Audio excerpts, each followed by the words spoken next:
주님께서 동행하시며 이끌어 오신 나의 삶의 기적들. 주님께서 명하셔서 2021년 2월인 지금 나는 나의 삶을 기록하는 것이 아니라 사람 노릇도 제대로 못하고 사는 나를 주님께서 주님의 말씀의 능력으로 내 삶을 이끄신 기적들을 기록하기를 원하셔서 쓰게 되었다. 주님의 말씀은 창조의 힘을 가지고 계셔서 나의 삶을 새롭게 창조해 가셨고 지금은 나의 겨자씨만한 믿음 위에 다른 분들의 삶을 창조하시기 위해 기도하게 하신다. 그리스도의 터 위에 그리스도의 몸된 우리 한 영혼을 천국 건설을 해 가시는 주님의 기업을 몸소 보고 있다고 말하고 싶을 뿐이다. 나의 사명은 주님의 도구이다.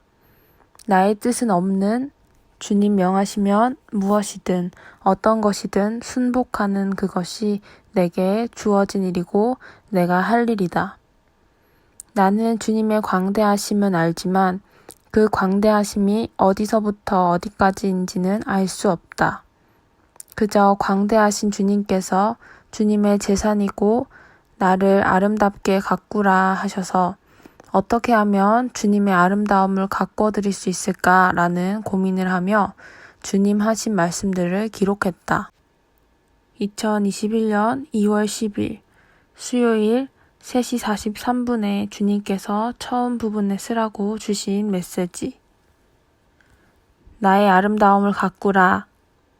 2021년 2월 4일 목요일 8시 57분에 하신 말씀. 나의 종아, 네가 수고하였음이라. 이것은 나의 재산이라. 내가 사용할 곳을 위해 잘 가꾸어라. 나를 아름답게 가꾸어라. 라고 한 말이 이것이니라. 이것이 내가 살아 역사함의 증거가 될 것이며 사막에 길을 낸 것과 같은 증거가 될 것임이라. 2021년 2월 8일 월요일 10시 8분에 하신 말씀. 나는 1977년 경북 상주에서 태어나 7살 때부터 부모님을 따라 교회를 다녔다. 나는 소심하고 슬픔과 우울 기질이 많은 외로운 아이였는데 10살에 주님을 만나면서 나의 기댈 든든한 산을 얻은 것 같았다. 그때부터 주님이 늘 내 옆에 계시다고 믿으며 혼자서 많은 말씀을 마음으로 드리는 습관을 갖게 되었다. 그러면서 주님의 음성을 듣게 되고 체험도 많이 주셔서 오랜 기간 혼자 마음에 간직하며 살아왔다. 그런데 갑자기 주님께서 주신 말씀들을 기록하라 하셨다. 나는 당황스러웠지만 주님의 재산이라 하시는 말씀에 순종과 떨리는 마음으로 주님께 기도하며 지혜를 주시는 대로 기록하게 되었다. 부족한 표현들이 많지만 모든 걸 주님께 맡기며 기록을 시작한다. 1983년에 엄마가 지인으로부터 전도를 받아 가족인 아버지, 엄마, 나, 남동생 모두 교회에 나가게 되었다. 정착하기까지 시간이 걸렸고 1985년에 인격적으로 주님을 만나서 주님의 사랑과 은혜를 체험하며 환란 풍파도 극심히 겪었다. 1999년부터는 우리 가족의 힘들었던 삶들이 정리가 되면서 주님께서 아버지의 사업을 축복해 주셨다. 모든 것이 안정되어지며 평안해졌다. 2000년도부터는 교회에서 여러 가지로 시험이 들어 방황하다가 집 근처 땡땡 교회로 인도하시며 새롭게 신앙생활을 열어주시고 회복하게 하셨다. 교회에서 목사님에게나 교회 분들에게 인정받는 가족으로 평안함 가운데 열심히 충성하며 신앙생활을 하게 하셨다. 어느 날 집에 있는데 갑자기 영광을 위해서니라 라는 큰 음성이 우렁차게 울려서 깜짝 놀랐다. 즉시 그 뜻을 알아듣고 주저앉아 감격의 눈물을 흘리며 감사 기도를 드렸다. 약간의 설명을 하자면 8살 때 우리 가족은 한 지붕 아래 여러 집이 붙어 있는 곳에서 새들어 살고 있었는데 우리 집을 포함해 그곳에 사는 어른들은 시도 때도 없이 싸우기 일쑤였다. 그러던 어느 날 대문에 서서 어른들의 싸우는 걸 보다가 하나님 정말 살아 계세요? 사람을 만드셨으면 행복하게 살게 해주시지. 이렇게 불행하게 살게 하시려면 사람을 왜 만드셨어요?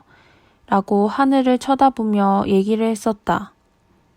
나는 내가 한 말을 잊고 살았는데 오랜 세월이 지나 갑자기 말씀하셨지만 직감적으로 그 물음에 대한 답변이라는 걸 알 수 있었다. 그 이후 더 주님을 생각하며 열심히 교회 일에 충성했다. 2004년 어느 주일 예배 중 말씀을 듣는데 먼저 그 나라와 그 의를 구하라. 그리하면 이 모든 것을 너희에게 더하시리라. 본문 말씀이 마음에 새겨지며 생각에서 떠나질 않았다. 그때 어릴 때부터 들어오던 밝은빛 핵심 진리가 생각나면서 신앙생활은 평안한 게 아니라 연단받아 정결해져 성장해야 되는 건데 지금 평안하게 하고 있는 이 신앙생활이 맞는 걸까? 라는 의문이 들었다. 그리고 먼저 그 나라와 그 의를 구하라 하셨는데 도대체 어떻게 해야 하는 걸까? 고민을 했다. 고민하고 또 고민하다가 담임 목사님과 대화를 하면서 여쭤봐도 시원한 답을 얻지 못하고 마음만 답답했다. 그래서 주님께서 먼저 그의 나라와 그의 의를 구하라 하셨는데 어떻게 해야 되는 거예요? 저 그렇게 살고 싶어요. 그런데 저는 아무것도 몰라요. 저를 인도해 주세요. 주님 뜻대로 살 수 있게 도와주세요. 라고 수시로 말씀드렸다. 시간이 갈수록 주님 뜻대로 살고 싶은 마음만 점점 커져갔다.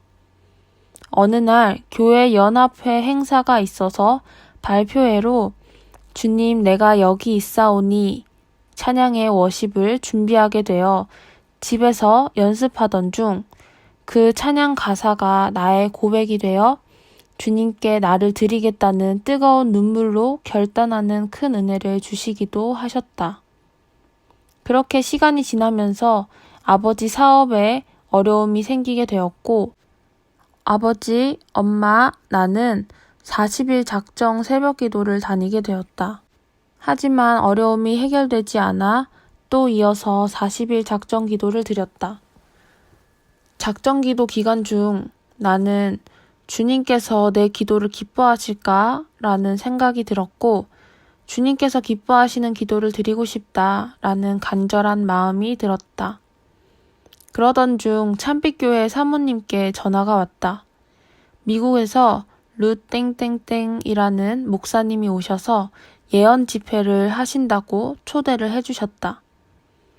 그동안 참빛교회를 떠나 교류가 없었는데 엄마 집 아파트 우편함에 안 목사님께서 그리스도 복음 신보를 돌리시다가 엄마가 외출하시려던 중에 그리스도 복음 신보인 것을 보시고 목사님께 자신의 소개와 인사를 드리고 교제가 이루어지게 되었다.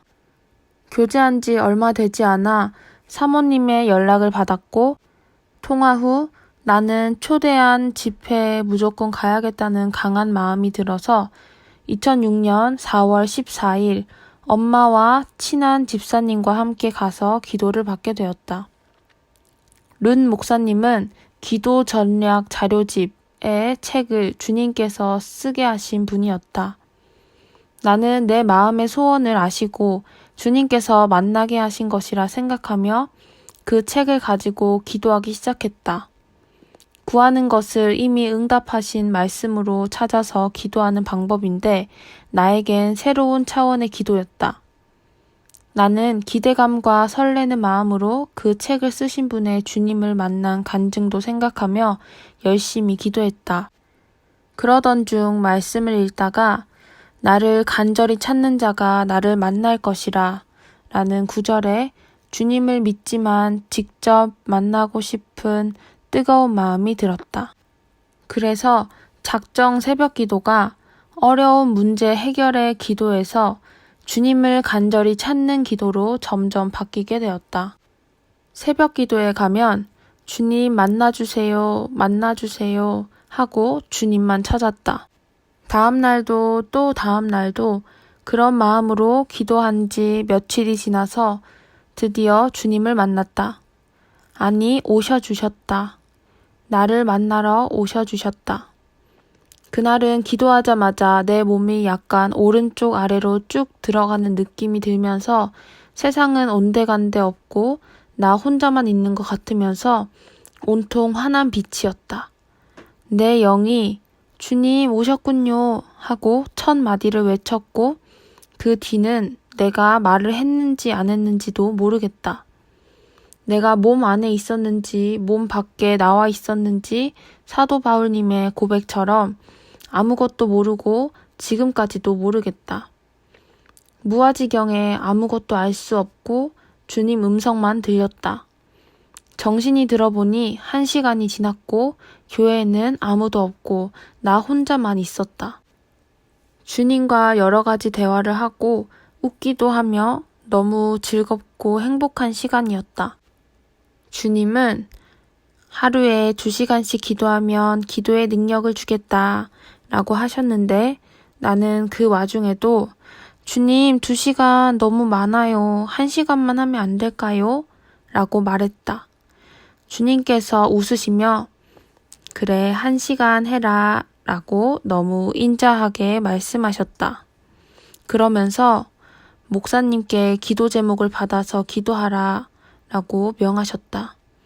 그리고 소원을 말해봐라 라고 하셨는데 나는 참빛교회 성전 건축을 하게 해주세요 라고 했다. 왜 그런 소원을 말했는지 나도 잘 모른다. 주님께서 이제 집에 가라고 하시는데 나는 이대로 가면 다신 주님을 못 만날 것 같아서 싫어요 라고 했더니 웃으시면서 이니 아들 당시 10살, 에녹 딸 당시 8살 학교 보내야지 하셔서 너무나 아쉬운 마음으로 집에 왔다. 아이들 학교 보내고 목사님께 전화를 드려서 말씀을 전해드렸다. 목사님은 내가 기도 가운데 주님 만날 걸 알고 계셨고 너무나 기뻐하시며 정성껏 기도 제목을 준비하셔서 전해주셨다. 그런데 주님의 뜻은 목사님의 기도 제목과 달랐다. 이날부터 성령님께서 뜨겁게 역사하셔서 우리를 다시 참빛교회로 들어가게 인도하셨다. 엄마 아버지에게 일러줄 말씀까지 해주시고 거부하시던 엄마에게도 직접 말씀으로 이끄시며 안 목사님과 사모님의 사랑과 환영으로 참빛교회에 가게 하셨다. 가족들을 모두 가고 싶지 않았지만 주님의 명령이어서 순종해야 했다. 그래서 새로운 마음을 위해 여름 대사경회를 참석 후 2006년 9월 첫 주부터 참빛교회로 출석하게 되었다. 교회로 가면서 모든 걸 내려놓고 여호와 니시 과정이고 연단이 끝날 것이라는 안 목사님의 말씀과는 달리 본격적인 연단이 시작되었다. 아버지의 사업은 파산까지 모든 재산도 잃게 되고 나 역시 가정의 파경에 이르는 상상도 하지 못한 일들이 벌어지면서 주님이 정말 함께 하시는 게 맞나 싶을 정도로 모든 걸 다 잃게 되었다. 2021년인 지금은 모든 것이 주님의 은혜임을 고백할 수 있지만 그 당시에는 재앙이 퍼붓는 것 같았다.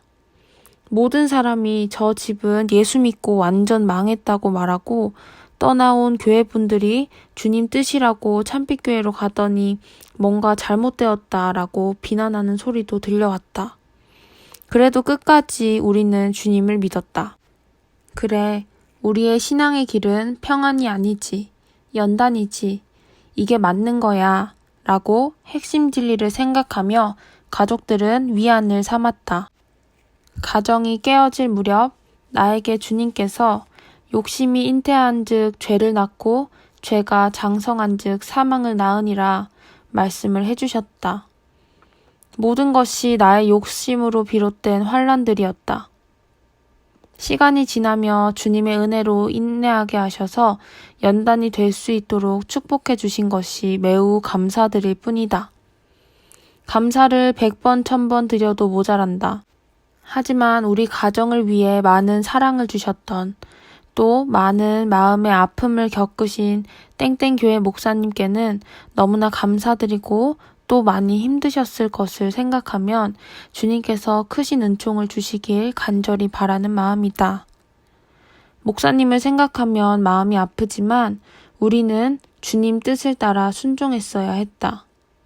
이후로 나에게 닥친 삶은 힘듦 또 힘듦, 고통 또 고통, 암흑, 우울증으로 고통의 시간, 눈물의 세월, 슬픔의 베옷을 입고 산 세월이 흘러 나는 2008년 가족들이 다니는 참빛교회를 떠나 아이 둘만 데리고 다른 교회로 출석했다. 죽음을 선택하고 싶을 만큼의 우울증에 시달리고 경제적 어려운 형편 속에서 지내다가 주님의 은밀한 도우심으로 7평 네일아트 숍을 운영하기 시작했다. 무너진 가정의 가장으로 경제를 책임져야 했고 두 아이를 부모님의 도움을 받으며 부모님 집인 13평 전세에서 함께 5명이 살았다. 나는 7평 가게에서 불안함과 가정이 무너짐으로 주님 앞에 죄의식, 불투명한 미래의 경제적 불안함 속에서 하루하루를 눈물로 살았다. 방법도 없고 답답하기만 해서 주님 도와주세요. 전 사람이 아니라 벌레예요. 사람 노릇하면서 살고 싶어요. 저에게도 주님 계획 속에 성공이라는 게 있으면 기회를 주세요. 자식 노릇, 부모 노릇, 누나 노릇 하면서 살고 싶어요. 벌레처럼 부모님과 남동생의 도움이 아니면 살 수 없는 이 삶을 그만하고 싶어서 날마다 주님께 기도할 수밖에 없었다. 지금은 주님의 은혜로 주님의 영광을 위한 익은 열매를 목표로 두고 열심히 주님 뜻을 따라 사는 것이 주님께서 사람에게 주신 본분임을 알지만 그 당시에는 세상에서 성공해 교회에 물질로 충성하고 부모님께 효도하고 이웃에게 나누며 사는 것이 사람 노릇하며 사는 것이라 생각했었다. 그러던 어느 주일 2010년 5월경이었다. 예배 중 너희에게 믿음이 겨자씨 한 알만큼만 있어도 이 산을 명하여 여기서 저기로 옮길 것이요. 본문 말씀과 목사님 말씀이 머리를 한 대 맞은 것처럼 충격으로 다가왔다. 나는 내가 믿음이 있는 사람이라고 생각했고 신앙생활을 오랫도록 했었는데 겨자씨처럼 작은 믿음도 없다는 사실을 깨닫고 충격으로 한 주간을 보냈다. 다음 주 예배 시간. 그러므로 내가 너희에게 이르노니 목숨을 위하여 무엇을 먹을까, 무엇을 마실까, 몸을 위하여 무엇을 입을까 염려하지 말라. 또 충격이었다. 주님께서 염려하지 말라 하셨는데 나는 매일매일 먹고 사는 것 때문에 염려하고 두려워하며 살고 있었구나, 믿음이 없었구나 라고 진정으로 깨달아지며 마음이 무겁고 찹찹해졌다. 다음날 네일아트 세미나 참석을 위해 대구에 가는데 비가 억수같이 쏟아졌다. 발밑으로는 물이 새어 들어오는 중고 마티즈 차를 타고 가는데 서글프고 답답한 마음에 엉엉 울었다. 내 삶이 너무나 싫었다. 벗어나고 싶었다. 울다가 절규의 소리를 질렀다. 주님, 저도 이렇게 살고 싶지 않습니다. 저 어떻게 해요? 어떻게 하라고요? 그때 갑자기 하늘에서 오른쪽 머리 옆으로 탱탱볼이 떨어져 맞는 느낌처럼 통통 느껴지면서 항상 기뻐하라. 쉬지 말고 기도하라. 범사에 감사하라. 이는 하나님이 너희에게 향하신 뜻이니라. 나는 그 즉시 주님, 이거였어요? 뭔가 큰 열쇠를 받은 느낌이었고 너무나 기뻤다.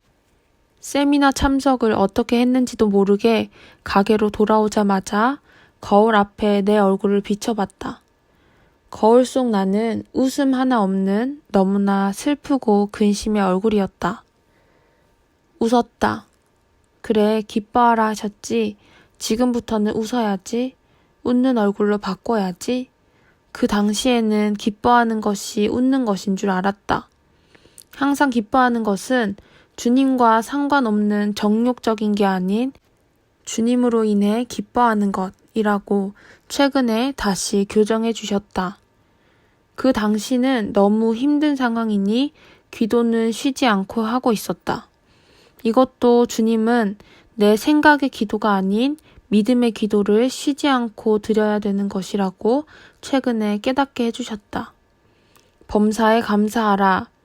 모든 것에. 내가 감사한 게 뭐가 있지? 생각하니 지금은 모든 게 감사하지만 그 당시에는 별로 없는 것 같았다. 그래, 가게 주신 것, 건강 주신 것. 이렇게 주님 말씀으로 인해 나의 생각이, 행동이 조금씩 바뀌어 가고 있었다. 눈물에서 웃음으로, 한숨에서 감사로. 그런데 얼마 지나지 않아 또 낙심으로 돌아갔다. 주님께서 다시 말씀하셨다. 너희를 향한 나의 생각을 내가 안 하니 재앙이 아니라 평안을 주기 위함이니라. 주님 말씀에 다시 새 힘을 얻고 또 노력했다. 다시 마음이 힘들어지면 울면서 주님, 재앙이 아닌 것 맞죠? 평안을 주시기 위함이죠? 혼자 반문해 가면서 내 마음의 걱정과 두려움, 연약함들과 싸워 나갔다. 주님의 말씀을 믿고 붙잡으면서 내 삶에 재앙이 아닌 평안을 주시기 위함임을 조금씩 믿어보면서 사투를 벌였다. 이것이 영적 전쟁인 것인데 그 당시에는 그것조차도 몰랐었다. 시간이 지나면서 주님 말씀을 믿고 붙들고 기도하면서 기다리는 동안 연약한 내 마음에 조금씩 힘이 생기는 것 같았다. 2010년 12월 당시 현재의 남편은 신앙생활에 방학 중이었다. 우리는 고등학교 때 첫사랑으로 만나다가 헤어져 각자 결혼을 했었고 결혼의 실패 속에 다시 만나 교제 중이었다. 남편은 신앙생활에 방학을 하다가 다시 교회를 나가기 위해 출석할 교회를 찾고 있었다. 내가 당시 출석하던 교회는 안 가고 싶다고 해서 아는 집사님께 소개를 받아 주일에 땡땡 교회를 가기로 하고 토요일에 함께 저녁 식사를 했다. 이때 내가 크게 힘들었던 게 어머님이 우리 만나는 것을 반대한다는 것이었다. 저녁을 먹으며 남편에게 어머님께 허락을 받고 만나자고 얘기를 했는데 서로의 생각 차이로 그것이 다툼이 되어 각자 와버리게 되었다. 나는 엄마에게 교제 중이라고 다 말씀을 드렸는데 어머님께 숨기는 남편의 태도가 너무나 못마땅했다. 내일 같이 교회를 가기 위해 엄마에게 외박을 허락받고 나온 상황이라 집으로 가기는 그래서 가게에서 자려고 가게로 갔다. 마음이 불편해서 잠도 안 와 CTS 방송을 틀었더니 조용기 목사님께서 설교를 하신다. 사랑은 언제나 오래 참고 나의 유익을 굳지 않고 성내지 아니하고. 뭐지? 나는 남편을 사랑하는데 많이 사랑했다고 생각했는데 내가 하는 사랑이 진짜 사랑이 아님을 깨달았다. 성령님께서 깨닫게 하셨다. 인간의 사랑은 진짜 사랑이 아니구나 깨달으며 남편 사무실로 찾아갔다. 난 소심하고 쑥스러워서 남편과 싸워도 항상 남편이 사과를 하고 풀어줬었다. 그래서 남편이 더 편하기도 했었다. 도착하니 자고 있었다. 깨워서 내가 미안하다고 하니 나의 처음 사과하는 행동에 깜짝 놀라 자기도 미안하다고 하며 서로 화해를 하고 다음날 예배를 드리러 갔다. 이날 후부터 내 마음에 조금씩 기쁨과 평화가 생기고 감사하는 마음도 생기기 시작했다. 2011년 4월 6일 가게 끝나고 지친 몸으로 집으로 갔다. 늦은 시간이라 부모님은 다 주무셨고 나는 마음이 허전해서 CTS를 틀었는데 가늠한 여인을 사람들이 돌로 치려 하는 장면이 나왔다. 그걸 보고 있는데 내가 그 여인이 되어 그곳에 있는 것 같은 느낌이 들었다. 그리고 주님께서 나도 너를 정죄하지 않는다 라고 하시는데 갑자기 눈물이 펑펑 나며 주님께서 나의 죄를 다 용서하셨다는 마음이 충만해지면서 이끌리듯 성경 말씀을 찾게 하셨다. 성령님의 강한 이끄심으로 이사야 54장, 60장을 읽게 하시는데 아멘으로 받으며 눈물이 나고 감격에 벅차올랐다. 54장은 죄 용서함에 응답하신 말씀이셨고 60장은 예비된 사명에 관한 말씀이셨다.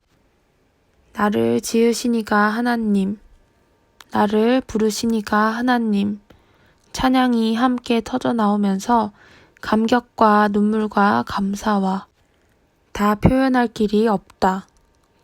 주님 감사합니다. 지금도 그 감격을 잊을 수가 없습니다. 이틀 뒤 엄마랑 점심 식사를 하는데 갑자기 선명한 영음으로 예레미야야, 예레미야야 2번 부르시는 소리와 함께 머리 위에 기름 부으시는 걸 느끼며 알 수 있었다. 그 기쁨을 엄마와 그 자리에서 나누었다. 이후에도 사람이 떡으로만 사는 것이 아니라 하나님의 입에서 나오는 모든 말씀으로 사느니라.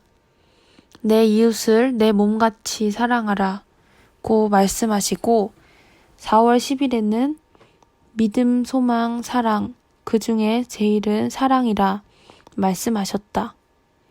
이때부터는 사람이 왜 떡으로만 사는 것이 아니라 하나님 말씀으로 사는 것인지 의미를 알게 되었다. 또 하나님의 말씀이 내 삶을 이끌어 가심을 삶 가운데서 체험할 수 있었다. 이 무렵 나는 음악밴드 팀에서 반주를 배우고 싶어 지인의 소개로 땡땡 밴드 팀을 만나 자주 방문하곤 했었다. 시간이 지나 주님의 섭리로 리더분이 주님을 영접하게 하셨다. 그러면서 주님은 믿는 사람들을 한 분 한 분 모이게 하셔서 찬양밴드 팀이 결성되고 찬양 집회를 하게 하셨다. 나도 건반을 맡아서 연습하러 합주실에 자주 갔다. 하루는 연습하러 갔다가 집에 가려고 하는데 갑자기 오른쪽 발이 바닥에 붙은 듯이 움직일 수가 없었다. 즉시 주님 왜 그러세요? 여쭸더니 주님께서 들어가라, 다 함께 기도하라고 말씀하셨다. 그래서 리더에게 얘기해서 함께 통성 기도회를 하며 은혜의 시간을 나눈 일이 있었다. 지금 생각해도 너무나 신기한 일이었다. 그 후 첫 찬양 집회를 준비하는 기간에 있었던 일이다. 아침에 네일숍에 출근하는 운전 중에 눈을 뜬 상태에서 직사각형의 땅이 보이더니 전설의 고향에 나오는 구미호가 그 땅을 구르기 시작했다. 그 땅을 거의 구르면서 점령해 가는 것을 보여주셨다. 그리고 가게 도착하자마자 영음이 사랑하는 나의 아들아 라고 말씀을 시작하셔서 내가 오른손을 들면서 주님 잠깐만요 하며 종이와 펜을 준비해서 말씀하시는 대로 받아 적었다. 리더분에게 주신 말씀과 보여주신 것이었다. 찬양 집회를 앞두고 리더분의 마음이 두려움으로 사로잡혀 있었고 주님께서 위로해 주시기 위해서 메시지를 주신 것이었다. 리더분은 그 메시지를 전해받고 큰 위로를 얻어서 첫 찬양 집회를 주님의 은혜 안에 잘 인도할 수 있었다. 지금 생각해도 너무나 감사한 일이고 주님께서 우리를 얼마나 사랑으로 세심하게 챙기시는지를 경험한 일이었다. 주님은 멋진 분이시다. 4월 17일 내 마음에 평화가 샘솟듯 흘러넘쳤다. 네일아트 받으러 온 손님에게 예수님 믿으세요. 예수님으로 인해 제 마음은 지금 천국입니다. 라는 고백을 나도 모르게 하게 될 정도였다. 5월 2일 주님께서 위의 것을 생각하고 땅의 것을 생각하지 말라 말씀하셨다. 이 말씀 또한 많은 시간이 흘러 이제야 그 의미를 알게 되었다. 물론 주님께서 알게 해주셨다. 하루는 내가 주님, 저한테 왜 이렇게 많이 말씀하시고 체험을 주세요? 여쭈었더니 증거하게 하기 위해서다 라고 말씀하셨다. 이 말씀 역시 의미를 잘 몰라 마음에 간직만 해두었다. 7월에 가게를 확장 이전할 꿈을 꾸게 하셔서 그날을 기대하며 기다렸고 1년이 지난 2012년 8월에 40평으로 이전을 하게 하셨다. 가게 이전을 하면서 남편과 동거를 시작하게 되었다. 그런데 다시 재혼으로 만나다 보니 서로 가치관도 다르고 먼저 잘해주기보다는 바라는 마음이 커서 다툼이 잦아졌다. 어느덧 사랑하던 관계가 미워하는 관계가 되었고 무엇보다도 결혼할 때 아이는 원하지 않기로 약속했는데 남편이 아들을 원하는 바람에 다툼의 원인이 된 것이다. 나는 찰떡같이 한 약속을 너무나 소홀히 여기며 나를 힘들게 하는 남편이 이해할 수 없고 밉고 원망스러웠다.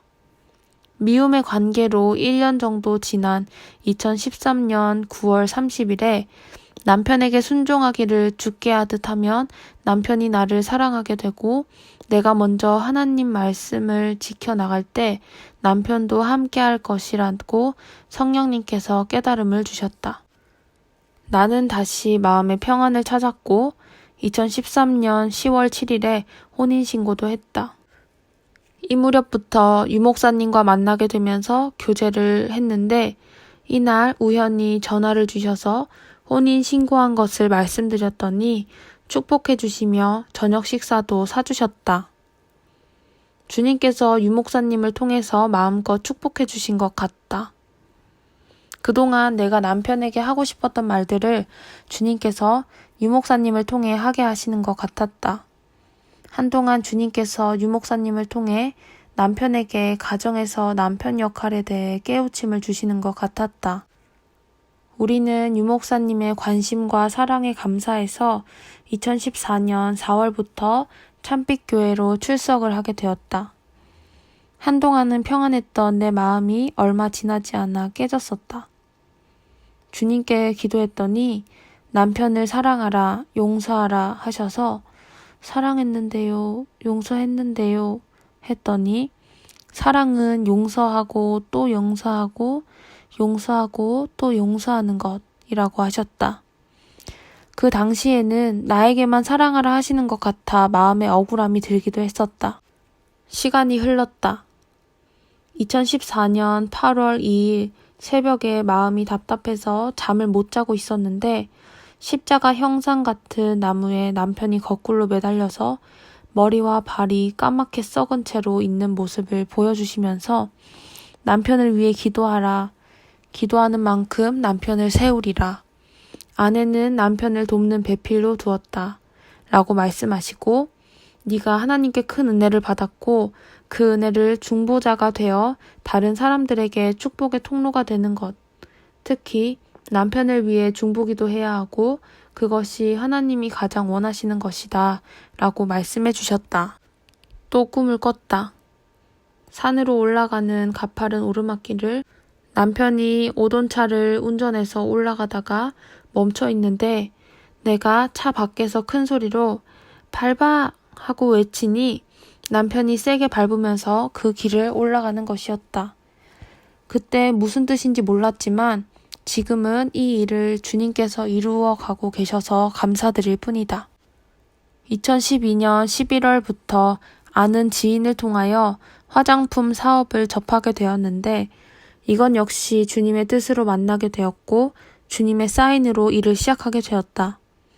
2008년에 주님께 구한 성공을 허락하신 듯 나의 의지가 아닌 주님의 이끄심으로 사업을 할 수밖에 없는 환경을 만드셨고 남동생도 함께 사업을 하게 이끄셨다. 주님께서 사업의 번창으로 네일숍은 같이 일하시던 실장님에게 인수하게 하셔서 2014년 9월 말에 이사를 하게 되었다. 2015년 3월 29일 남편이 원하던 아이를 임신하게 되면서 가정에 작은 평화가 찾아왔다.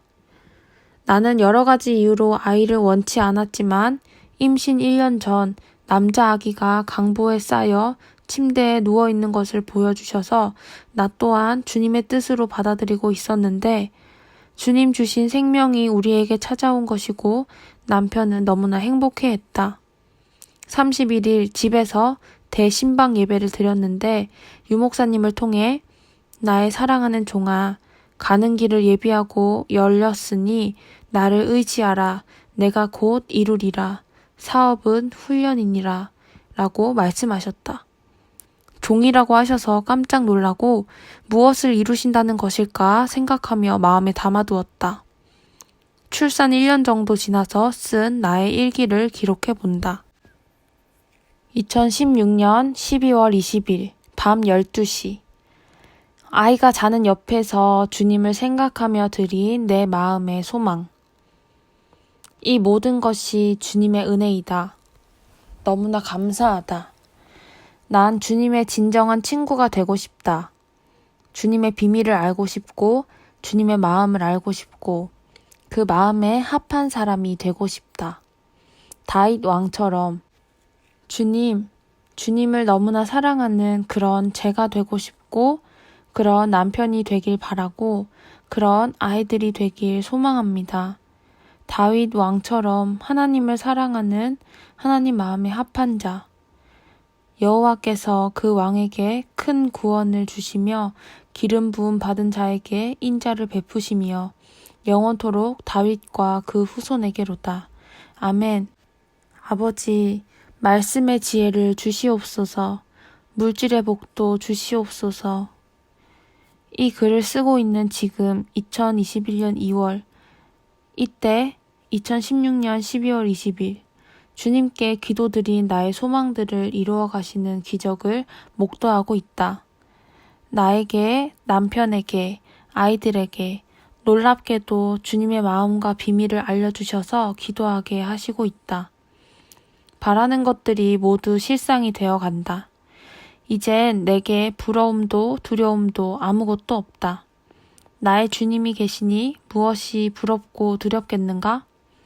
주님 주신 부요함에 날마다 기쁨과 범사에 감사이다. 나의 노력이 아닌 주님께서 이루어 가셨다. 말구유보다 더 더러운 이 작은 마음 안에서 기적을 일으키셨다. 믿음의 기적이다. 겨자씨만한 믿음이 자라게 하시고 그 믿음 위에 다른 귀한 영혼들을 향한 기적들을 창조해 가신다. 날마다 벅찬 감격이다. 이 벌레 같은 사람에게 주님께 드릴 좋은 것 하나 가진 것 없는 이 형편없던 자에게 이것이 하나님의 사랑이다. 이 외엔 표현할 길이 없다. 모든 것이 하나님의 사랑과 권능이다. 나는 주님이 열어주신 이 사업터가 2012년 지인을 통해 만나 하게 된 화장품 사업. 주님 허락하신 곳이라 생각하며 죽도록 충성했다. 교단엔 물질로 헌신하고 싶었고 부모님께 효도하고 아이들에게 물질로 밑거름이 되어주고 싶었다. 목표한 연봉 1억이 현실로 이루어져 가고 있었다. 그러던 2017년 7월 큰 문제가 생겼다. 8월에도 또 큰 문제가 생겼다. 이 문제로 사업이 마비될 정도의 치명타를 입게 되었다. 큰 고민을 안고 사경회에 참석을 했지만 주님 뜻도 해결책도 알지 못한 채 고민 속에 시간을 보냈다. 그러다가 9월경 임 전도사님과 처음 통화를 하게 되었다. 남편이 청년수련회에서 임 전도사님을 알게 되면서 영적 교제를 나누고 있었는데 나도 임 전도사님과 상담 한번 하고 싶다고 했더니 바로 전화를 해서 바꿔준 것이다. 당황스러웠지만 인사를 드리고 주님께서 사업을 이끌어 가신 것과 지금 어려운 상황과 예전에 주님을 경험한 일들을 말씀드리게 되었다. 대화 중 임 전도사님께서 집사님 두 발이 세상에 다 나가 있으시네요 라고 하셨다. 난 이해가 얼른 되지 않았다. 주님이 허락하시고 열어주셔서 간 것인데 그게 세상이라는 것이 얼른 이해가 되지 않았다. 이어서 임 전도사님께서 보이는 세상은 잠깐이고 보이지 않는 세상은 영원합니다 라고 하시는데 그 말씀이 주님께서 하시는 말씀으로 다가왔다. 생각해보니 내가 하고 있는 일들이 영원한 천국을 준비하는 것이 아닌 이 땅의 잠깐인 삶을 위한 것이라는 것을 깨닫게 되었다. 그때부터 기도의 방향을 바꾸었다. 주님, 저 어떻게 해야 될까요? 저를 불쌍히 여겨주세요. 주님의 뜻대로 인도해 주세요. 며칠 후 꿈을 꾸었는데 학교 같은 건물에서 건강검진을 받는데 사람들이 줄을 서 있고 내 차례가 되어 의자에 앉았다. 의사는 나에게 청진기를 대어보더니 나보고 암오기라고 하면서 꿈을 깼다. 암오기는 없다. 사망인 것이다. 영적 사망. 그때부터 나 같은 죄인 살리신 찬양을 부르고 또 부르고 울고 또 울고 주님께서 회개하게 하셨다. 통회자복하도록 은혜를 주셨다. 그리고 결단하게 하셨다. 주님 원하시는 길이 아니란 걸 알았으니 더 이상 이 길을 갈 아무런 이유가 없었다. 남편과 상의를 하고 그만두기로 결정했다. 가장 걸리는 것이 같이 일하던 남동생이었다. 내가 그만두면 가장 힘들어지기 때문에 마음이 너무나 아팠지만 주님께 기도로 맡기며 동생에게 이야기를 했더니 축복해주며 주님 이끄시는 길을 가라고 했다. 지금은 동생도 자진해서 그 일을 그만두고 함께 주님의 길을 가고 있다. 2017년 11월 말 모든 것이 주님의 은혜로 잘 정리하게 하셨다. 또 진정한 회개도 하게 하셨다. 그러고 나니 2006년에 하루에 1시간씩 기도하면 기도의 능력을 주신다고 하신 것이 생각나고 또 하지 못했던 불충함도 알게 되면서 하루에 1시간씩 기도하는 훈련을 결단했다. 기도하다가 졸고 잠들기 일쑤였다. 그래도 꼭 지키려고 힘쓰고 애썼다. 12월 중순 자던 중 불을 지펴라, 불을 지펴라 영음이 울렸는데 직감적으로 교회를 말씀하시는 걸 알았다. 어떻게 할지 몰라서 주님 불을 지펴라 하셨는데 저는 아무것도 몰라요. 주님이 불을 지펴주세요 라고 매일 기도했다. 처음에는 열심히 기도하다가 나중에는 흐지부지해져서 잊고 있었는데 2018년 10월 4일인 새벽에 번개탄에 불이 붙은 걸 보여주시더니 불이 붙었다 라고 말씀하셨다. 주님께 너무 죄송해서 울었다. 나는 소홀하게 여겨 다 잊고 있었는데 주님은 기억하시고 불이 붙었다고 말씀도 해주셔서 이제는 무엇이든 주님 주시는 것을 소홀히 여기지 않겠다고 마음으로 다짐했다. 주님은 자주 말씀하시는데 그때그때 적어놓질 않아 다 기록할 순 없지만 메모해 두었던 것만 기록하고자 한다. 주님께서 주신 말씀들 하나하나가 너무 소중한 이유는 이 말씀들이 내가 걸어가는 영적 길에 한 발 한 발 징검다리가 되었던 것이다. 2018년 7월 5일 아침에 눈을 뜨는데 내 목전에서 보리라 말씀하셨다. 내가 하는 모든 걸 주님께서 지켜본다고 하시는 것 같아 더 열심히 기도해야지 생각했다. 7월 23일은 남편이 포크레인 집게 수리를 하러 대전에 가야 되는데 같이 가자고 했다. 가는 길에 갑자기 주님이 예배를 받고 싶어 하신다라는 마음이 강하게 들어서 찬양을 했다. 예배합니다. 주의 보좌로 나아갈 때에 주를 위한 이곳에 그 사랑 찬양을 부르는 동안 주님께서 일어서셔서 춤추시며 예배를 받으시는 것이 영으로 느껴지면서 말씀이 깨달음으로 왔다.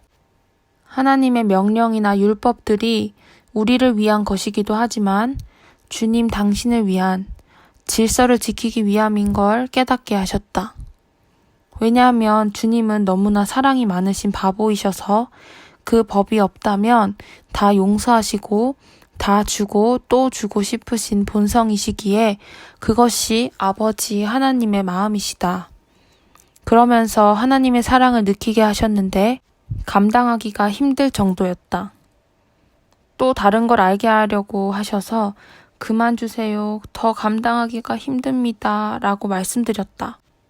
지금도 그때 느꼈던 그 마음의 벅참이 생생하다. 내 안에 하나님의 사랑을 조금 담기에도 부족하고 벅참이었다. 가슴이 터질 정도였다. 7월 29일은 주일이어서 주일학교 예배 가려고 준비 중에 세월을 아껴라 라고 말씀하시고 예배 끝나고 11시 예배 드리기 전에 잠깐 집에서 샤를드 푸코 책을 읽는 중 주님은 가난이시다 말씀을 하셨다. 집이 바로 교회 옆에여서 남은 시간이 아까워 집에서 책을 읽으려 왔다. 그렇다. 주님은 가난하셨는데 나는 가난을 싫어하고 주님을 사랑하고는 싶었지만 가난까지 사랑하고 싶진 않았구나 라는 생각이 들었다. 주님과 가난은 하나인 것인데 이날 많은 생각을 하게 되었다. 8월 2일 사경에 참석 중 조 목사님의 요한계시록 강의 시간에 주신 깨달음이다. 익은 열매는 내가 할 수 있는 것이 아니다. 그건 하나님의 뜻이고 그 뜻에 보응하는 것은 나의 마음을 하나님께 내어드리고 그분을 신뢰하고 최선을 다해 익은 열매가 되기 위해 노력하는 것이 내 몫이다. 나 같은 사람이 어떻게 익은 열매가 돼? 라고 생각했던 모든 것이 가장 큰 불순종이고 교만이다.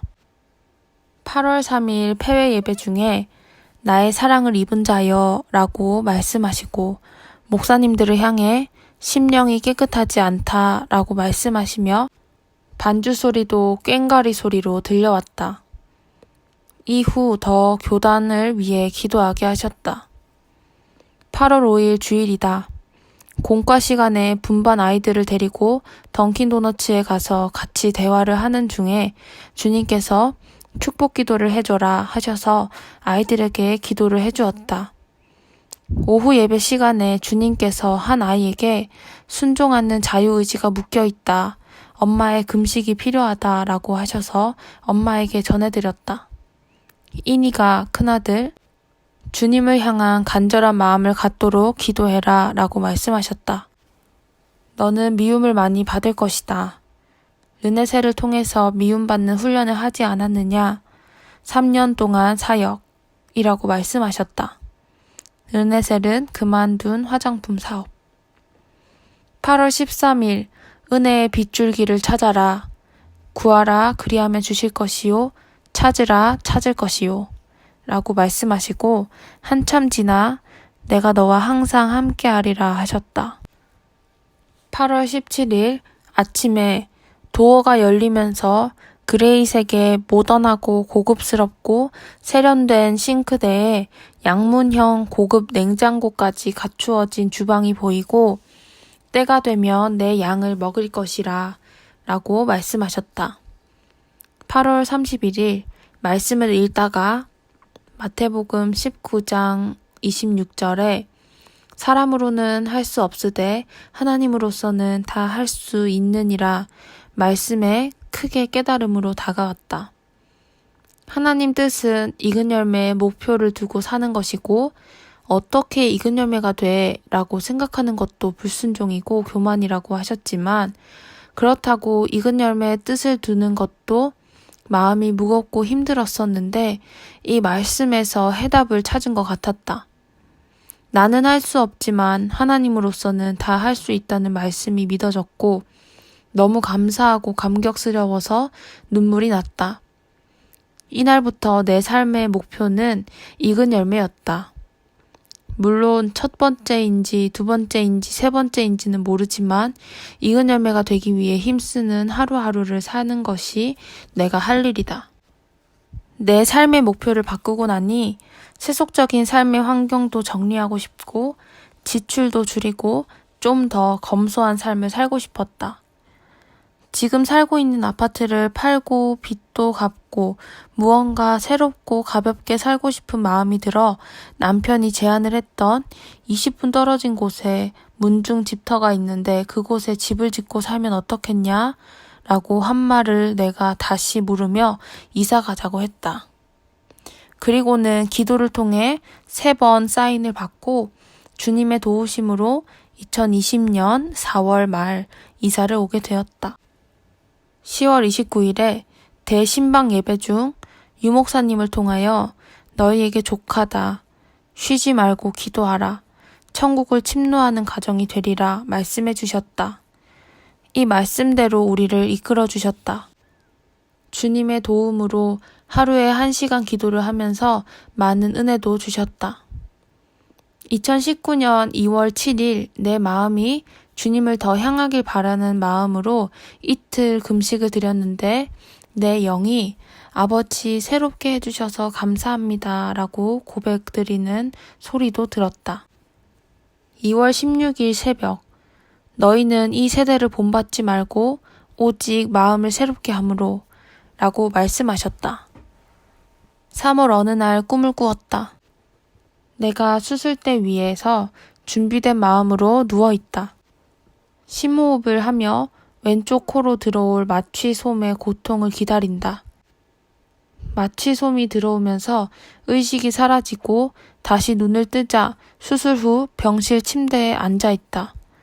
젖꼭지 뚫는 수술을 했고 거즈가 되어져 있어 떼보니 젖이 흐르고 있었다. 3월부터 신학교 청강을 했다. 1년 다니는 동안 주님께서 말씀의 은혜를 많이 주셨다. 다니는 동안 신학교의 어려움과 교수님들의 수고하심을 알게 되었고 더 기도하게 되었다. 4월 9일 기도하다가 졸려서 몸이 앞으로 엎드려지고 있을 때 내 몸 앞 오른쪽에 누군가 앉아있다가 일어나려는 인기척이 느껴지며 무릎 꿇는 모습이 보였다. 체격이 사람보다 훨씬 큰 것 같았고 느낌엔 남자 천사인 듯 했다. 조금 뒤 또 졸리면서 소리가 들려왔다.